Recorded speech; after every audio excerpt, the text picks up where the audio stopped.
Beginning tomorrow, New York City will enter a heat emergency that will last through the 4th of July weekend. Temperatures will climb into the high 90s and triple digits. With humidity, it will feel even hotter, with a heat index that could peak around 112 degrees. If the forecast holds, this could be the hottest 4th of July since 2010. These are extremely dangerous conditions, and they will affect every part of our city. To prepare, I have activated the city's heat emergency plan. Since last week, our city agencies have been proactively coordinating to keep New Yorkers and tourists safe. New York City is preparing for what could be its hottest 4th of July in more than a decade. And officials say this isn't just uncomfortable weather. It could be life-threatening. Welcome back to DRM Entertainment Plus. New York City has officially declared a heat emergency beginning July 1st, with dangerous conditions expected to continue through the entire 4th of July weekend. According to Mayor Zohran Mamdani, temperatures are forecast to reach the high 90s and could even climb into the triple digits.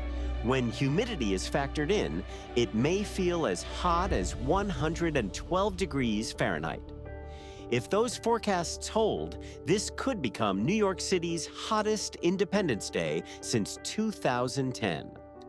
Because of the extreme conditions, the city has activated its heat emergency plan.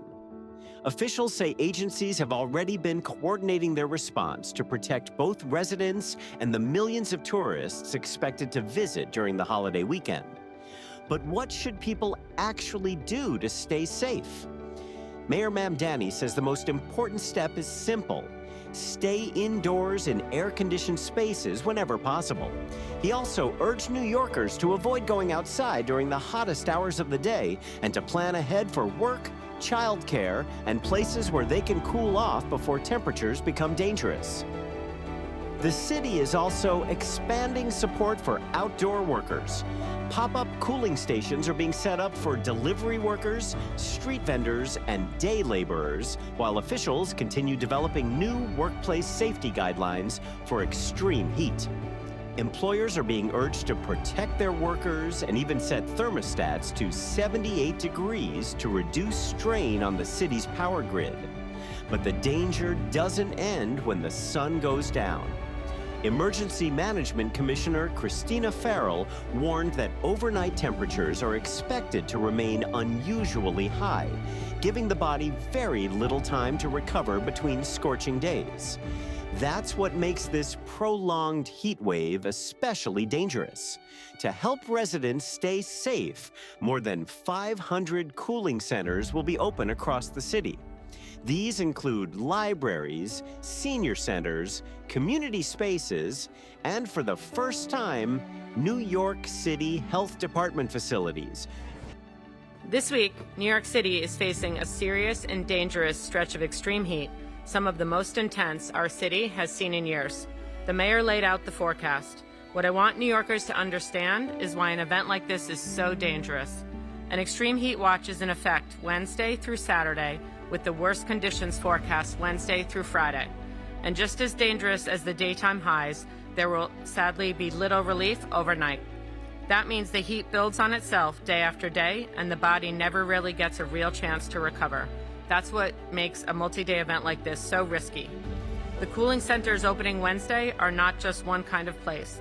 They are libraries, senior centers, and community spaces in every neighborhood, so that every New Yorker who needs somewhere cool and safe has one close by.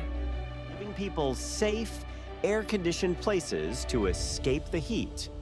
Health officials are also sounding the alarm about the serious medical risks. Dr. Alistair Martin, Commissioner of the Department of Health and Mental Hygiene, said that approximately 500 New Yorkers die each summer from heat-related causes. Extreme heat doesn't just lead to heat stroke, it can also worsen heart disease, lung conditions, and kidney problems. He urged everyone to recognize the warning signs, including hot and dry skin, confusion, dizziness, trouble breathing, nausea, vomiting, unresponsiveness, or loss of consciousness. anyone experiencing these symptoms should call 911 immediately or go to the nearest emergency room.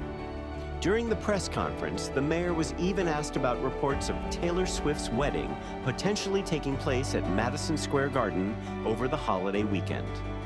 While avoiding speculation, Mamdani joked that anyone getting married there would at least be staying indoors and staying cool. He quickly returned to his main message, reminding everyone that New York is also hosting major events, including FIFA World Cup matches and 4th of July celebrations, making public safety more important than ever. His final advice was clear: drink plenty of water, wear sunscreen, spend as much time indoors as possible, and take the heat seriously. As millions prepare to celebrate the holiday, city officials are emphasizing that staying cool isn't just about comfort, it's about protecting lives. Multiple outlets are confirming that Taylor Swift's wedding is happening at MSG this Thursday and Friday. Anything you can share on that? And to that point, should New Yorkers be aware of street closures that we saw during the Knicks games and watch parties and those types of things? My recommendation to all New Yorkers is to stay inside and stay cool. And if you happen to be getting married at Madison Square Garden, you will be staying inside and you will be staying cool. And I think it's a good example to set for the city at large.